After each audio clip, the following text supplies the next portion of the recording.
Unë kam qenë 10 vite deputete, por në atë kohë nga radhët e opozitës dhe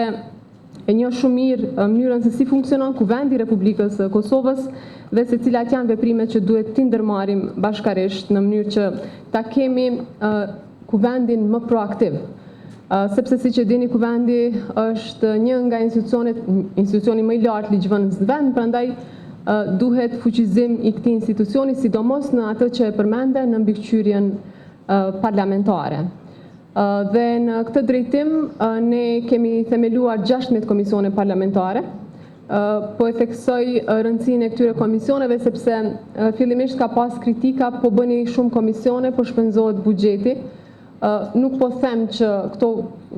komente apo kritika nuk vlejnë, por duke pasur parasysh përbërjen e qeverisë, numrin e ministrive, kemi konsideruar që është shumë e rëndësishme që të rritet edhe numri komisioneve parlamentare në mënyrë që secili komision ta ketë ministrinë që e mbikëqyr, por jo vetëm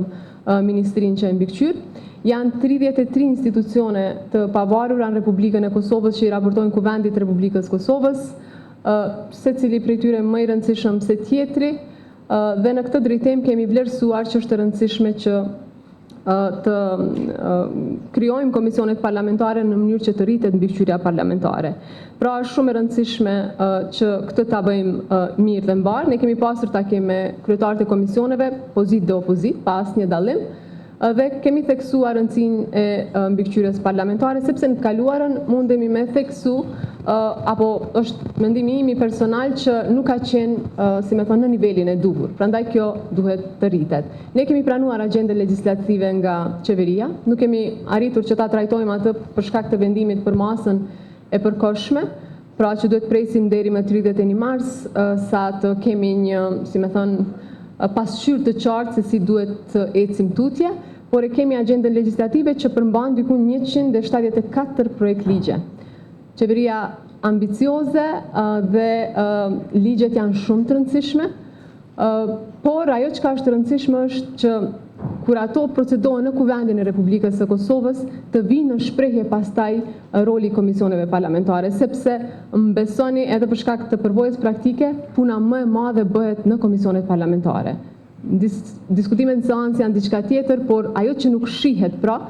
ajo që është shumë përmbajtësore është puna në komisionet parlamentare, prandaj edhe si kryetare e Kuvendit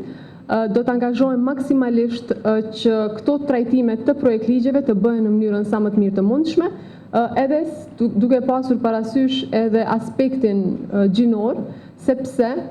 nuk kemi nevojë që të bëjmë ligje të cilat nuk i përshtaten rrethanave tona. Kosova ka ligje të mira, por që shumë shpesh ato nuk zbatohen praktik. Prandaj edhe në këtë kuptim duhet që në grupet punuese të Kuvendit Kosovës të përfshihen organizatat e shoqërisë civile, institucionet e ndryshme që mund të kenë direkt apo indirekt përgjegjësi në raport me një ligj, por po ashtu edhe secili grup që, si me thënë, i dedikohet një rregullim ligjor i tillë. Prandaj jam shumë e hapur që të fuqizoj rolin e Kuvendit të Republikës Kosovës dhe deri tani nuk shoh që kemi pasur mungesë të vullnetit në këtë drejtim.